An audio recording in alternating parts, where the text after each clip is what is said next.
కలతొలి వెలుగు ప్రేక్షకులు అందరికీ నమస్తే. ప్రియుడితో కలిసి రోజుకి సొంత వార్తలే వస్తున్నాయి. వీళ్ళ అసలు ఈ ముచ్చట చెప్పాలంటే నాకే అప్పుడప్పుడు ఎట్ట భక్తులు రేపటి నాడు మగోళ్ళు అనిపిస్తుంది. ప్రియుడితో కలిసి భర్తను హత్య చేసిన భార్య భర్తను లేపేసింది. గిట్ట ఉన్నారు వామలారా వాళ్ళని గట్టినే అక్కడక్కడ నోరు జారితే మహిళా సంఘ పోలు జర మమ్మల్ని మన్నించు ఫస్టే చెప్తున్నా. ఎందుకంటే పక్క ఇక గిసుంటోళ్ళు చూస్తే నాకు పాడైపోయిన సిగమగా బుద్ధి అవుతుంది. ప్రియుడితో కలిసి భర్తను హత్య చేసిన భార్య గుండెపోటుగా అమ్మో ఏం కథలు ఈ గుండెపోటు వచ్చిందని నమ్మిస్తేందుకు చాలా ప్రయత్నం చేసిందంట. చంపింది ఏమంతే మళ్ళీ ఎట చచ్చిపోయిన ఆలీలు అడుగుతారు కదా, గుండెపోటు వచ్చిందని చెబుదామని కథలు పడ్డదంట. మేడిపల్లిలో ఘోరం ముగ్గురు అరెస్టు. ఈమె పేరు వచ్చేసేమో పూర్ణిమ, మొగన్ పేరు వచ్చేసేమో మహేష్ అన కాదు అశోకు. ఈ అశోక్ అంటే ఆయన ఈమెకు 12 ఏళ్ళ కింద పెళ్ళి అయిందట. 12 ఏళ్ళ కింద పెళ్ళి అయితే 11 ఏళ్ళ కొడుకున్నట. మొగరికి ఏమో 45 ఏళ్ళు, ఈమెకేమో 36 ఏళ్ళు. అయితే 12 ఏళ్ళల్లో వీళ్ళ కాపురం వీళ్ళు తాగుతూనే ఉన్నది. 11 ఏళ్ళ కొడుకుడు చూడురి మంచి ఆడు కూడా పనిగలడే ఉన్నట్టుంది. 12 ఏళ్ళ పెళ్ళి అయితే 11 ఏళ్ళ కొడుకు అయితే మరి ఆడు తక్కువ ఏం కాదు కదా. ఇక గట్టిన ఉండదు నా ముచ్చట చెప్తే. కానీ ఏంటంటే వాస్తవాలు చెప్తే కానీ జరంతా మోడిగా చెప్పేసరికి కొంతమందికి అమ్మో గిట్ట చెప్తున్నాను అంటారు. కానీ 11 ఏళ్ళ కొడుకున్నాడు. భర్తనేమో ఏదో ప్రైవేట్ దాంట్లో జాబ్ చేస్తారట. భార్య ఇంటికానే ఉంటుంది కానీ ఇంటికాడ ఉండి ఉత్తగా ఉండదు, ఎంతో కొంత పిల్లలకంటే ఏదో పాఠాలు చెప్పుకుంటా ప్రైవేట్గా ట్యూషన్లో పెట్టుకుంటూ ఉంటుంది పూర్ణమ్మ. అయితే ఇక ఆ మధ్యలో ఇంకొక ఆయన ఎంటర్ అయినట. ఆ ఎంటర్ అయిన ఆయన పేరు మహేష్. ఈయనకి 22 ఏళ్ళే. 22 ఏళ్ళ మహేష్ తోటి ఈమెకు చిన్నపాటి పరిచయం ఏర్పడదట. ఈమెకి 36 ఏళ్ళు, 35 ఏళ్ళు ఈమెకు ఉన్నాయి, 22 ఏళ్ళు ఆయనకు ఉన్నాయి. భర్తకేమో 45 ఏళ్ళు ఉన్నాయి. ఇక మరి భర్త ముసలోడు అనుకున్నా మరి ఎట్ట అనుకుందో తెలియదు. ఇక 45 ఏళ్ళు అయ్యేసరికి ఆయన సర్వీస్ అయిపోయింది. ఇక పొరగాడు మంచి ఆయమైన పొరగాడు చూస్తారా కల కత్తెలు కొన్నాడు అనుకున్నట్టుంది. ఈ 22 ఏళ్ళ పొరగానితో చిన్న సోపత్ చేస్తాను. సోపత్ కాస్త ఎడిగిపోతుంది. పలానా కాడికి పోయింది ఆల్రెడీ నడుస్తూనే ఉందట. రంకు నడుస్తుంటే ఆడంగిడంగా మొగనికి అనుమానం వచ్చిందట. మొగనికి అనుమానం వచ్చి చెప్పిందట ఇది పద్ధతి కాదని. ఏ మొగడైనా ఏం చెప్తాడు, ఫస్ట్ అయితే అటాక్ చేయడు కదా. సరే కొంతమంది కూడా అటాక్ చేస్తూ ఉంటారు. కానీ జరంత ఆలోచిస్తూ ఏంటంటే మనం వెళ్ళి పెట్టుకుంటే ఇట్లా పొరగాడు ఉన్నాడు, పొరగాని పరిస్థితి ఆగమవుతుంది, మా అమ్మగాని పిల్లలు మనకు జరన్న మాటిన ఉపాయం చేయని బతిలాడుకున్నట. ఇనలేదు. ఎందుకు ఆయన మీద పానం ఎక్కువైనా ఈయన మీద పానం తక్కువైపోయా. ఈ అశోక్ అంటోని మీద పానం తక్కువైపోయింది, మహేష్ అంటోని మీద పానం ఎక్కువైపోయింది. ఏం చేయాలి, చిన్నగా ఉంచుకున్న దగ్గర పోయిందట.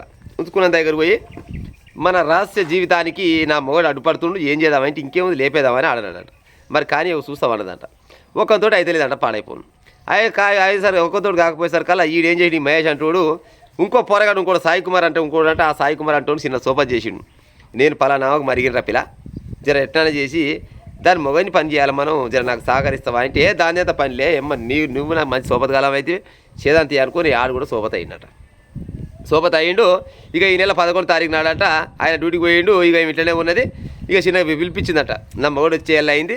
మధ్యాహ్నం వరకల్లా మీరు వచ్చేసి ఏమైనా పనులు గట్టిగా చూసుకుందాం, ఇక తర్వాత మొగడు వచ్చేసరికి అలా పని చేద్దాం అనగానే 11 తారీఖు మధ్యాహ్నమే ఇంట్లోకి పోయిరట. ఇంట్లోకి పోయి ఒక మూలకో లేకపోతే సాపసాటుకో సెల్పులన్నో అన్నో ఎన్నో మంచ కిందనో దాచుకోగానే సాయంత్రం అయింది. సాయంత్రం కాగానే ఈ అశోక్ అంటే ఆయన మళ్ళీ ఇంటికి వచ్చి దర్వాజా కొట్టినట.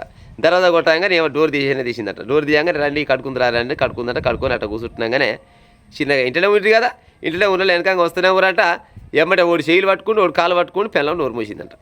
పిల్లలు నోరు మూసి అట్నే బాగా కొట్టిరంట. కొట్టి అడ్డం పడగానే ఇక బిగ్గర పట్టుకొని గొంతుకు 3 చున్నీలు ఉంటాయి కదా, 3 చున్నీలు పెట్టి సచ్చిందాకా పాపం గిలగిల కొట్లాడుతుంటే చూసి ఆనందిస్తున్నట్ట ముగ్గురు. చనిపోయిండని కన్ఫర్మ్ చేసుకున్నాక ఉంచుకున్నోడు ఆయన సోపత్ గాడు వాళ్ళు పత్తలే కూడా వీకిరంట. ఇగో నాకు గొప్ప చెప్పిన పని అయితే నేను కంప్లీట్ చేసిన, ఇక రేపటి నుంచి మనదే రాజ్యం అనుకొని చెప్పుకున్నట్టు. ఇక మరి ఏమేమి పని చేసుకున్నా పాడైపోయి కాదు, పేపర్లు వేయలేదు నేను చెప్పకూడదు. కానీ వాళ్ళు వెళ్ళిపోయారంట.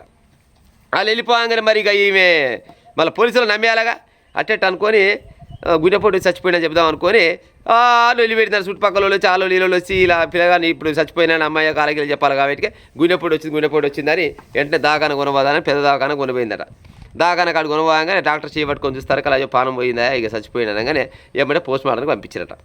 అసలు కథ పోస్ట్ మార్టం కాడ తెలిసింది. ఆ బాడీ చూస్తారా కల్లా పోస్ట్ మార్టం వాళ్ళకి అనుమానం రాదు. వాళ్ళు మంచి కేసులనే వాళ్ళు ఎన్నో రకాలుగా సాల్వ్ చేస్తుంటారు. గీత పెద్ద లెక్క చూస్తారా కల్లా గాయాలు ఉన్నాయి అంటే ఒంటి మీద ఒంటి మీద గాయాలు ఉన్నాయి, ఏం సంగతి ఏం కథ అనుకొని పోలీసు వాళ్ళు చెప్పగానే పోలీసు వాళ్ళు చూసి వాళ్ళు చిన్నగా వాళ్ళ పరీక్ష వాళ్ళు పెట్టి చూసిరట. ఇది అయితే గుండెపోటు అయితే కాదు, గుండెపోటు అయితే ఇంకో రకంగా ఉంటుంది. అక్కడక్కడ గాయాలు ఉన్నాయి, మెడ మొత్తం వేడికాడికి కురుగులు ఉన్నది, మరి మెడ విసికిండా ఏందనుకొని పోలీసు వాళ్ళకి చిన్నగా అనుమానం వచ్చిందట. అనుమానం వచ్చి భార్యకాయ చూడంగానే భార్య బెదురుతుందట. అమ్మో ఈమె బెదరబట్టింది ఏం కథ కావచ్చు అనుకొని పోలీసు వాళ్ళు చిన్నగా ఇంకా ముందుకు వచ్చిరట. ముందుకు వచ్చి నిజం చెప్పు, ఏమైంది ఎక్కడ కాదు. ఏం లేదు సార్, ఇగో మా భర్త వచ్చిండు, మా భర్త వచ్చి సాయంత్రం పూట ఇక ఛాయ్ ఇద్దాం అనుకొని నేను అక్కడిక్కడ తిరుగుతున్నామని అంతలో పొద్దు వీకింది. ఇక నా కొడుకుని పిలిపించి మీ నాయనని పిలుచుకురాపాలంగానే అది పడగదిలో ఉన్నాడు, మీ నాయన పిలుచుకురాపాలంగా నా కొడుకు పోయిండు, పోయి చూస్తారా కల్లా కుప్పగూలిండు. నా కొడుకు వచ్చి మమ్మీ ఇక్కడ సంగతి డాడీ అట్లా కుప్పగూలిండు అని చెప్పాగా నేను పోతూనే ఉన్నా, ఆడికెళ్ళి పట్టుకోగానే నాడి చల్లబడుతున్నాడు అనుకుంటుంది కానీ నేను డాక్టర్ని కాదైతే మరి ఏమైంది అనుకొని దవాఖానకు పోయిన సార్ అని చిన్న కథలు పడుతుంటే ఈ కథలన్నీ మాకు చెప్పకూరి విన్నవా, ఈ కథలన్నీ మాకు చెప్పకు, అసలు జరిగిన ముచ్చట్లు చెప్పు, ఇవన్నీ ముచ్చట్లు కాదు, ఆల్రెడీ మాకు తెలిసిపోతూనే ఉంది. ఆయన పోస్ట్ మార్టం రిపోర్ట్ అయితే జరిసేపట్లేదు బయటకు వస్తుంది, ఆల్రెడీ వచ్చినట్టే ఉంది పోలీసుల దగ్గర కానీ చెప్పిరట.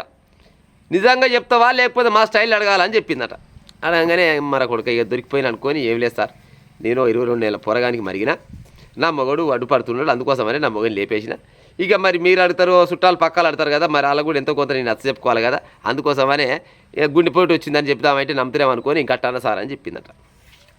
కొనబోయి ఏమని ఉంచుకున్నోని ఆడేవని పేరు మహేష్ అంటోని ఆ సాయి కుమార్ అంటోని ముగ్గురు కొనబోయి లోపలేసిరంట. చూడరు కథ గిసబోంటి ఆ జకార ఆడోళ్ళు ఉన్నాక ఎట్టబత్తరు చెప్పురిగా. ఇప్పుడు భర్త నీ ఏమంటారు నీ శృంగార జీవితానికి అడ్డొస్తుండని, శృంగారం అంటే భర్తోటి చేస్తే ఇల్లు ఉండపు ప్రియుడు మేము ఐక్యంలో ఉన్నావు కదా, అది తప్పు పద్ధతి. మనకు 11 ఏళ్ళ కొరగా కొడుకున్నాడు, ఆయన జీవితం ఖరాబ్ అవుతట్టుంది, మా అమ్మగానే జరగ పనులు మానుకో అన్న పాపానికి ఏకంగా మొగని లేపేస్తే పూర్ణమ్మ. రేపటి నాడు బయటికి వస్తావా, ఇక బయటికి ఎట్టొస్తుందో చెప్పిగా, బయటికి వచ్చినా కానీ ఏం చెప్తావు ఇక పోరి ఆ జైల్లో కూర్చురు కదా, జైల్లో కూర్చొని ఇక నువ్వో దిక్కు ఆయన దిక్కు ఏమంటారు కదా, తొంగి చూడ వంగవాడ అనుకో, నీకాయ ఆయన చూస్తారు, ఆయనకాయ నువ్వు అల్ల కాపురం పెట్టురు, పోయి అల్ల కాపురం పెట్టి ఇంకా 4 పిల్లలు కానీ సిగ్గుండాలి, సిగ్గు తప్పిందానా ఏమన్నా. చక్కదనాల కొడుకున్నాడు, 12 ఏళ్ళ కింద పెళ్ళి అయింది, ఆయనకు 45 ఏళ్ళు, నీకు 36 ఏళ్ళు, ముద్దనే ఉంది, జంట కూడా మంచిగా ఉంది. 22 ఏళ్ళ పోరగాడు కావాల్సి వచ్చినాడు నీకు. ఒకవేళ 22 ఏళ్ళ పోరగానికి మరినాం అనుకుందాం, దానికి ఒక రకంగా మార్గాన పోయి చావాలా కానీ ఏకంగా మొగరికి తెలిసినాక కూడా జర్రంతా మానుకోవే తల్లి అంటే ఏకంగా మొగని చంపే అంత ప్లాన్ చేసినావు నువ్వంటే మొగని చంపి తప్పించుకుందామని చూస్తారు. అంటే పోలీసు వాళ్ళు అంత తెలిదక్కోవాలనుకుంటారా, లేకపోతే ఆడ పోస్ట్ మార్టం చేస్తూ తెలిదక్కోవాలనుకోవచ్చునా, ఏమే చుట్టాలు పక్కలు తెలిదక్కోలు కావచ్చు అనుకోవచ్చునా. సోటి చేతలు చేసి బంగారు లాంటి జీవితాన్ని ఆగం చేసుకునే ఉత్త పుణ్యానికి పోరగాడు ఆగమైపోయి ఇవాళ తండ్రి చచ్చిపోయి తల్లి పోయి జైల్లో ఉంటే 11 ఏళ్ళ పోరగాడు ఈ అనాథ అయిపోయానా లేదా. ఈయన క్షణికావేశం పాడైపోను. ఇక ఈ రంగుతనానికి ఎట్లా చెప్పాలంటే ఈ కారణం తప్పిన మాటలు వస్తాయి కానీ అంటే మా వాళ్ళు ఎడిట్లో కొట్టేస్తారని చెప్తలేను కానీ సిగ్గి శరం లజ్జలు లేకుండా కొంతమంది, అందరు కాదు, ఆడోళ్ళ దాంట్లున్నారు, మొగోళ్ళ దాంట్లున్నారు, చేసుకున్న కాడ ఇక సప్పుడేగా బుక్కడ తిని ఈయనే ఉండక కొత్త రుసులు కావాలని పోతే చివరికి వస్తారు గిచ్చోటి ముచ్చట అవుతుంది. అవునా కదా ప్రజలారా?